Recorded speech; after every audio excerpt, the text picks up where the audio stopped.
Right, we've just got time for a quickie, babe. This is like a debrief. I've never understood that debrief. Because they're briefing you about something. But when you something, you pull it apart, like you deconstruct, you unmake something. So how can they be briefing you about it then? If they're taking it to pieces. Anyway, this is a debrief. We have the dear old Dr Bloopity this morning. Dear Dr Bloopity. It's going to be like, so yeah, I'm trying to keep it mental healthical. And I said I was going to sort of plot my journey along the way. And so this is one of those milestones along that journey of diagnosis and treatment. And so I'm kind of recording how I feel, and I don't really know. It's like, I'm still not much further forward from just having this belief that I'm just diagnosed with something that one realm of mental health recognizes the significance and the importance and the fucking difficulty of, and a society that says, oh, so what? We've all got our own fucking problems. Shut up. By and large. Why should I fucking change? I'm not the one with the fucking problem. Shit like that. It's like, well, I'm not asking you to change. You're asking me what's wrong, and I'm telling you, and you're telling me that it isn't a thing. But normally it was more close to what's happening. But I think we might talk about meds. He wrote the letter to me the other day. He's like, at the moment I've taken, mate, I'm trying all kinds of things and things are working, but then I don't know because I keep having these crashes. And that's my point. When I have these crashes, I just can't do anything. Nothing helps. So that's what I want to start tackling with the DBT. I really want to throw myself into that. But I've said before, if he talks about meds, I'll just say, look, I've tried 4 different ADHD meds and I don't like them. I'd consider sertraline because that can be effective on ADHD. But I don't know. And Everlance, that's the one I'm going to ask for. I'm actually going to ask for it and just say, if you can give me that, I'll take ADHD meds. Because that is the one that everyone that I know, everyone I met on the forum, everyone that's ever tried it has just gone, mate, boom. It's amazing. So if you can prescribe me that, I'll give it a bash. Because I've been on them before and I've come off them, and it's always been my choice. And it is always an individual thing with meds. It really fucking is. And whatever else you're taking or doing as well could always help it along. So, yeah, that's really kind of like, that's all I've got to say to him, really. It's like the DBT hasn't started yet. And he'll just, because he's a doctor, he won't know the administration processes. He's not part of it. They're quite aloof, psychiatrists, to that sort of stuff. They're quite often, both Bloopity and Bloopity, did they? I don't know. I'll phone such and that. They're not really involved in it all.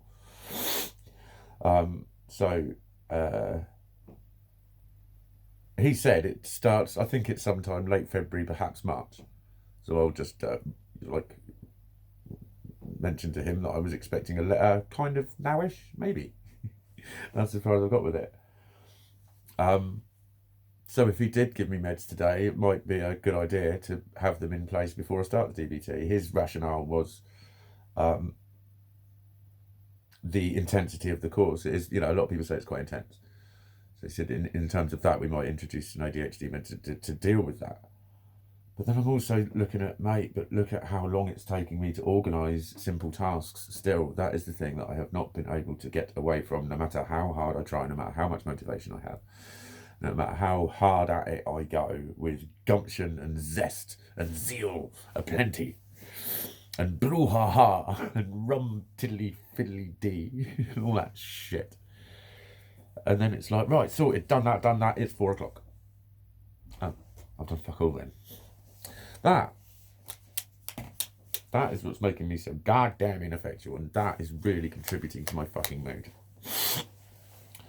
It really is. So that'd be kind of where I'm going with it with him. I will mention the schizotypal stuff as well. I think he sort of sees it as an affect. With it would probably be with schizotypal affect. In the letter, I might read it out actually later.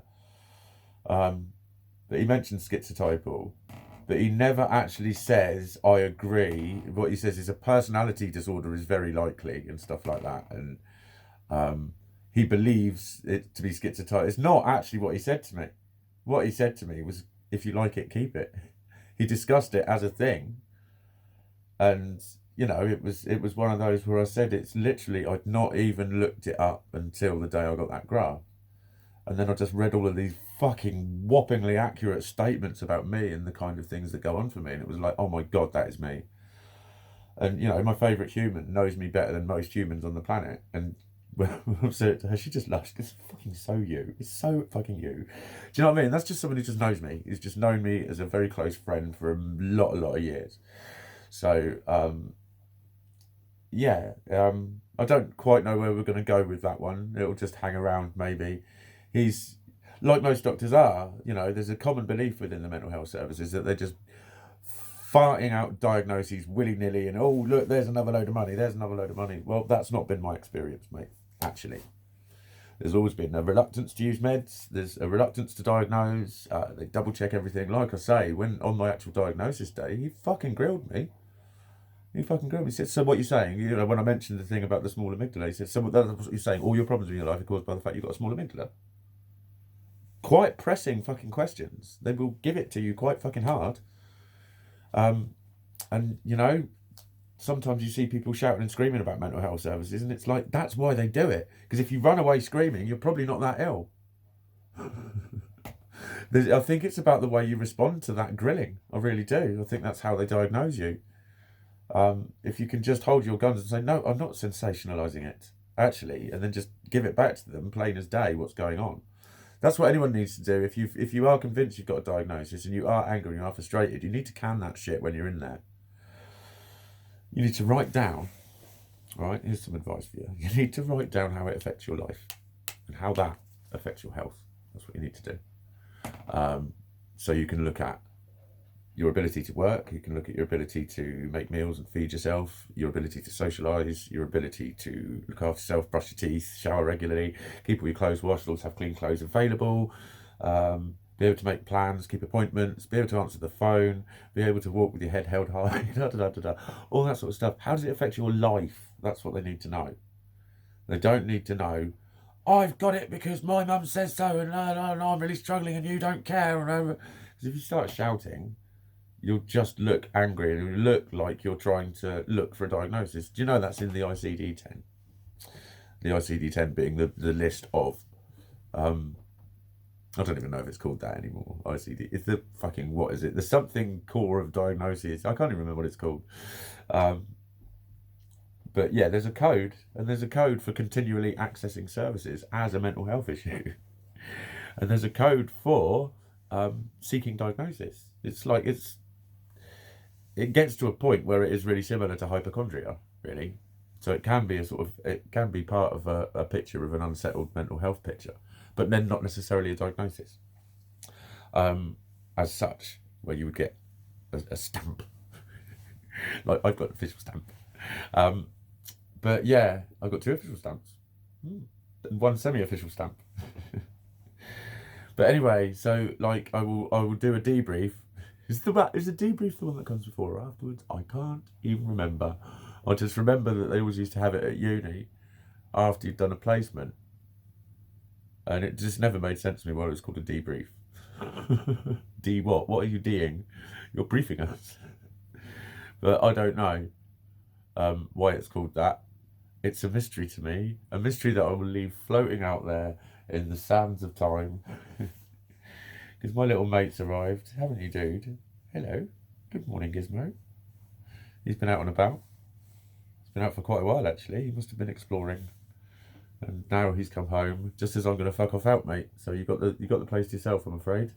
And I will talk to you like in about an hour and a half once I've experienced the experience of a psychiatric appointment.